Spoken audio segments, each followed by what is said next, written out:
আইতে যাইতে অসুবিধা লাগে, বাজার হাট করতে খুব কষ্ট লাগে, খাওয়া হয় দোল বায়ু অসুবিধা সব। নমস্কার দর্শক, আমি এই মুহূর্তে রয়েছি কাছাড় জেলার কাটিগড়া বিধানসভা কেন্দ্রের অন্তর্গত সালিমাবাদ গ্রামে। আপনারা ইতিমধ্যে দেখেছেন কাটিগড়ার বিস্তীর্ণ এলাকা জলমগ্ন। কদিন থেকে গোড়াকদির জল নিম্নগামী হলেও কাছাড় জেলার কাটিগড়া বিধানসভা কেন্দ্রের বিভিন্ন হাওর এলাকা আজও কিন্তু জলমগ্ন, কিছুতেই জল নামছে না। এখানে গবাদি পশুগুলো খুবই কষ্টের মধ্যে দিন কাটাচ্ছে। জনগণকে এক দুবার সরকারি তরফে ত্রাণ পেলেও গবাদি পশুর জন্য পর্যাপ্ত পরিমাণ ত্রাণ বরাদ্দ হয়নি বলে জানিয়েছেন এখানকার স্থানীয়রা। আমরা এখন আলাপ করব এখানকার স্থানীয় কিছু জনগণের সাথে। আজ শিলচরের নবনির্বাচিত সাংসদ পরিমল শুক্লবৈদ্য সহ ভারতীয় জনতা পার্টির কালাইন মণ্ডল সভাপতি নিত্যগোপাল দাস সহ এক প্রতিনিধি দল কাটিগড়ার বন্যাক্রান্ত হাওর এলাকা পরিদর্শন করেছেন। বানবাসীদের সঙ্গে তাদের অসুবিধাগুলো জেনে নিয়েছেন। সাংসদ জানিয়েছেন তিনি কাছাড়ের জেলা শাসকের সঙ্গে আলাপ করে অতি শীঘ্রই সেগুলো সমাধান করার চেষ্টা করবেন। আমার নাম পীযূষ দাস। এই জায়গাটার নাম এটারে নরপতি হয়। এখানে জল কতদিন থেকে? জল তো 2 মাস হইয়া। এখন কি পরিস্থিতি আছে, কিরকম পরিস্থিতি তো খারাপ।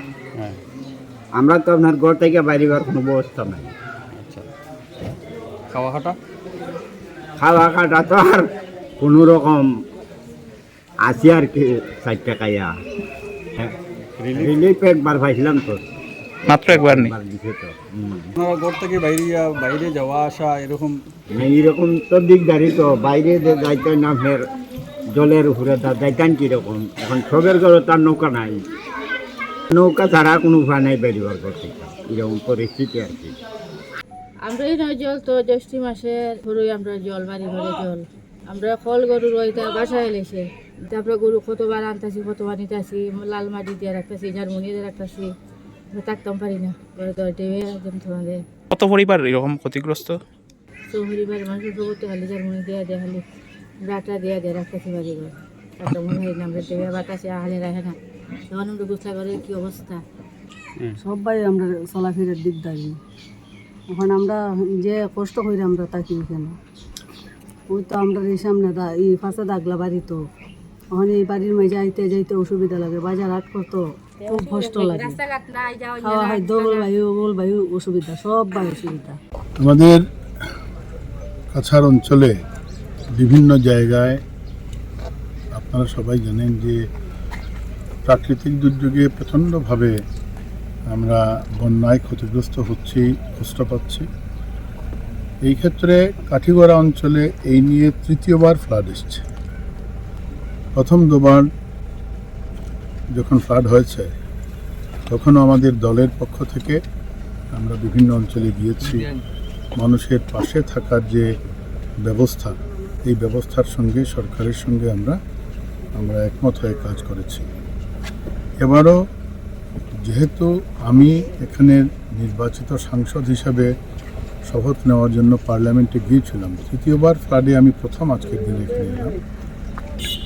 তার আগে আমার এখানে কাঠিগড়া অঞ্চলের যারা এই দলের দায়িত্বে আছেন, আমাদের মণ্ডলের সভাপতি সহ আমাদের প্রাক্তন যিনি সাংসদ, ওনারও প্রতিনিধি এখানে সুখেন্দুকর আছেন, তিনিও আসছেন বিভিন্ন অঞ্চল পরিদর্শন করে যাতে সবার এই দুর্দিনে যাতে সঙ্গে থাকতে পারেন তার প্রয়াস হয়েছে।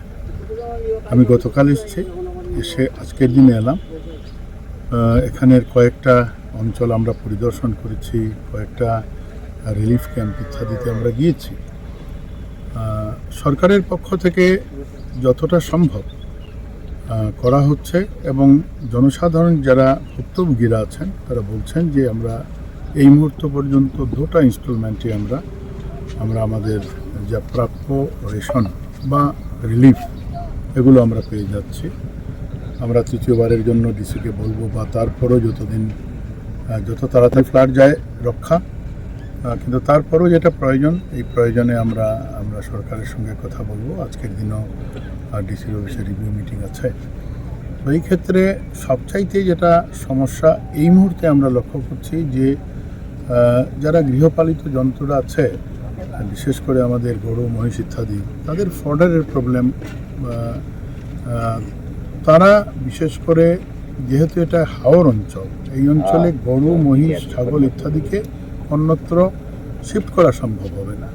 কাজে এই ক্ষেত্রে ফডারও যাতে বিশেষ করে দেওয়া যায়, কিছুটা করে অল্প করে হলে দেওয়া হয়েছে পার বুথ, পার বুথ নয়, গ্রুপ বলতে হবে, জিপির যে ওয়ার্ড, এই জিপির ওয়ার্ডে আমরা 5 বস্তা করে দেওয়া হয়েছে। তো এগুলো একেবারে সামান্য, কারণ সবাই কৃষিজীবী মানুষ। কৃষিজীবী মানুষের গোপালন, আমাদের মহিষ পালন, আমাদের যেটা দৈনন্দিন জীবন প্রণালীর সঙ্গে মিশে আছে, যে নিয়েও আমরা কথা বলেছি এখান থেকে ওভার টেলিফোনে প্রশাসনের সঙ্গে, এবং আগামীতে যাতে ফডার উপলব্ধ হয় এবং যাতে রিলিফের যেভাবে সুন্দর করে বন্টন ব্যবস্থা চলছে, এই বন্টন ব্যবস্থায় আগামী দিনে আরও কীভাবে আমরা যতদিন ফ্লাড থাকবে তার জন্য চেষ্টা করব।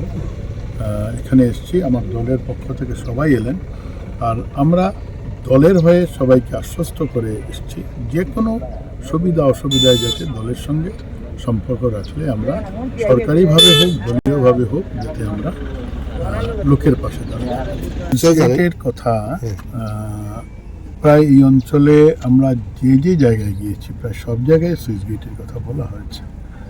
আমি সবাইকে আশ্বস্ত করেছি যে বন্যা শেষ হওয়ার পরে আমি আসবো, নিশ্চিতভাবে আসবো, এখানে এই অঞ্চলের প্রত্যেকটা জিপিতে যাব, গিয়ে সুইচ গেটগুলো পরিদর্শন করে এই সুইচ গেটগুলো কীভাবে করলে ভালো হয়, কি করলে ভালো হয়, কারণ এটা আমি ইঞ্জিনিয়ারিং পার্সনও নই, আর এটার কেন বানানো হয়েছিল, আজকের দিনে কি কাজ হচ্ছে, সব কিছু অধ্যয়ন করে যারা বন্যা নিয়ন্ত্রণের বিভাগে কাজ করেন রাজ্য সরকারে তাদের সঙ্গে কথা বলবো।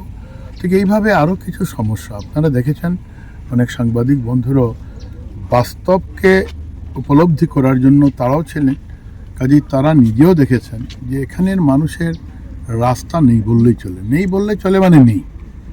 একটা রাস্তাও আমরা দেখিনি যে রাস্তার মানুষ এই বন্যার পরেও চলাফেরা করতে পারে। একমাত্র আসা যাওয়ার ব্যবস্থা হচ্ছে নৌকা, তাও সবার নৌকা এটা ভালো করে ক্রয় করে সুন্দর করে রাখারও ব্যবস্থা আর্থিকভাবে ততটা নেই, কারণ এখানের মানুষগুলো খেটে খাওয়া মানুষ, আর বিশেষ করে তফসিল সম্প্রদায়ের মানুষ, বেশিরভাগ মানুষের এখানে বসতি। কাজেই রাস্তা ঠিক তেমনি করে ভেটেরিনারি ক্যাম্প নেই, এভাবে অনেক সমস্যা আছে, সমস্যা তো আছেই। কাজেই সমস্যার সবগুলোকে আমরা একত্রিত করে আমাদের মাননীয় মুখ্যমন্ত্রী ডক্টর হিমন্ত বিশ্ব শর্মার সঙ্গে আমরা কথা বলবো, আর যেটা কেন্দ্রীয় সরকারের পক্ষে সম্ভব, সব জায়গায় কেন্দ্রীয় সরকার পৌঁছাতে পারে না, কেন্দ্রীয় সরকার রাজ্য সরকারের মারফতেই আসতে হবে। কাজেই যেটা কেন্দ্রীয় সরকারের পক্ষে সম্ভব কেন্দ্রের কথা বলবো। রাজ্য সরকারে আমি এতদিন ছিলাম, আমি জানি আমাদের মুখ্যমন্ত্রী প্রচণ্ড কর্মক্ষম মানুষ, তিনি এই বন্যায় সমগ্র আসামের প্রত্যেকটা জেলায় যাচ্ছেন, নিজে যেতে না পারলেও তিনি ক্যাবিনেটের মন্ত্রীদেরকে পাঠাচ্ছেন। আজকের দিনও আমাদের কেন্দ্রীয় সরকারের পক্ষ থেকে আমাদের এখানে পবিত্র মার্গেরিটা মহোদয় আসছেন। কাজেই চেষ্টা আমরা ত্রুটি করব না, যে সমস্যাগুলো উঠে এসছে এগুলো নিরসনের চিন্তা আমরা করব।